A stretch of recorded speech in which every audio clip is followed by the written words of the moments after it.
It began on an ordinary afternoon, the kind where silence fills the house a little too comfortably. Daniel had lived in his grandfather's estate for over 6 months, sorting through the decades of dust and forgotten furniture. The place was massive, creaking staircases, narrow hallways, and endless rooms that seemed to multiply with every turn. But he thought he knew its every corner. Until that day. While rearranging old shelves in the upstairs study, Daniel noticed something strange. Behind a row of moth-eaten books, the wall didn't sound solid when he tapped it. It echoed, faint and hollow.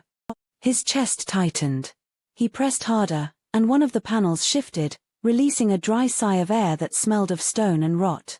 Hidden behind the shelf was a door. Small, wooden, and painted the same shade as the wall, camouflaged so perfectly that he never would have noticed it if not for the loose panel. What unsettled him most wasn't the fact that it was hidden, but that it had no handle, just a thin slit where a keyhole should be. Daniel's grandfather had never spoken of any secret rooms. He had inherited detailed blueprints of the house, and he'd studied them enough times to know there was no door there. No room. Not even a hollow space marked on the plans. Yet here it stood, quietly waiting in the shadows. Daniel stepped back, his throat dry.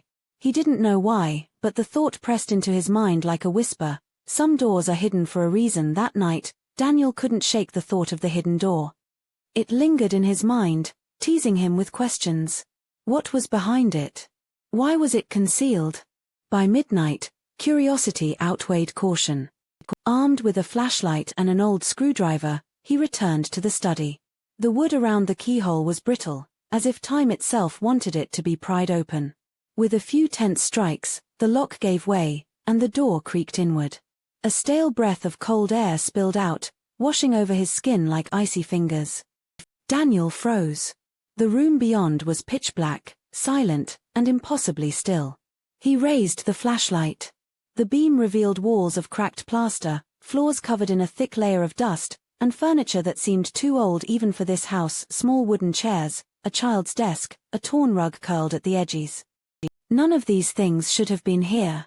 He stepped inside, and the floor groaned under his weight, almost protesting. The strangest part wasn't the room's existence, it was its size. Judging by the house's blueprints, this space shouldn't fit. It stretched longer than the entire east wing, bending the logic of the architecture. He felt disoriented, as if the room were bigger on the inside than the house itself. Then he noticed something else. Carved into the walls were markings. Scratches, dozens of them, layered over each other. Some were words, though faded. Let me out. Don't trust the mirrors. It watches. Daniel's flashlight flickered once, then steadied. And for a moment, he swore the dust in the air shifted as though something had just moved beside him. Daniel didn't sleep that night. He couldn't. Even after he locked the hidden door and shoved the bookshelf back in place, the images haunted him, the scratches, the impossible size, the words etched into the walls.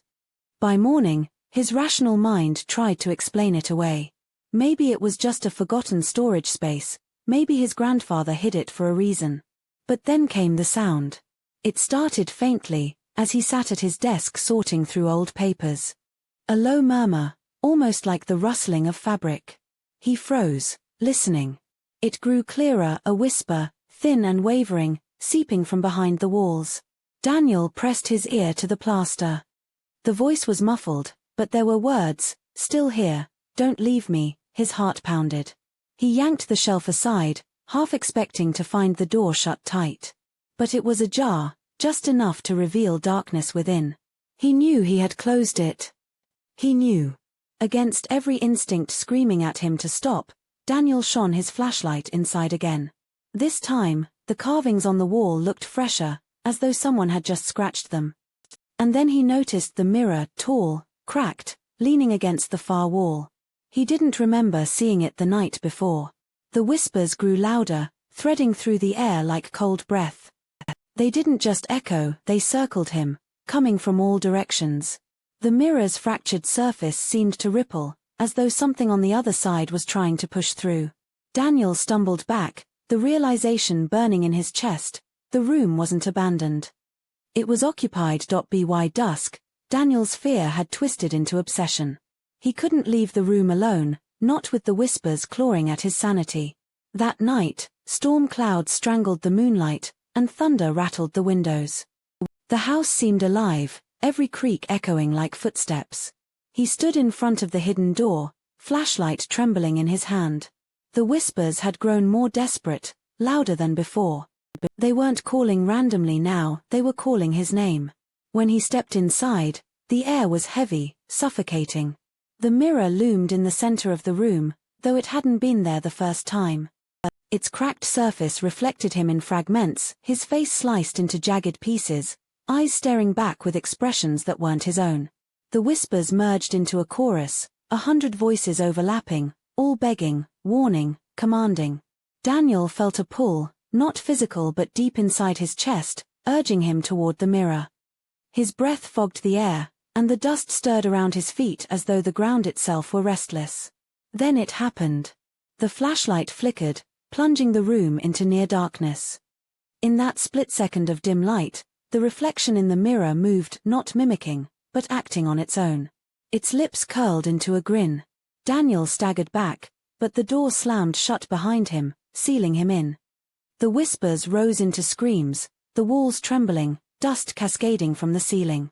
And the reflection began stepping forward out of the glass, into the room. Daniel pressed himself against the wall, his chest heaving as the reflection peeled itself free from the mirror.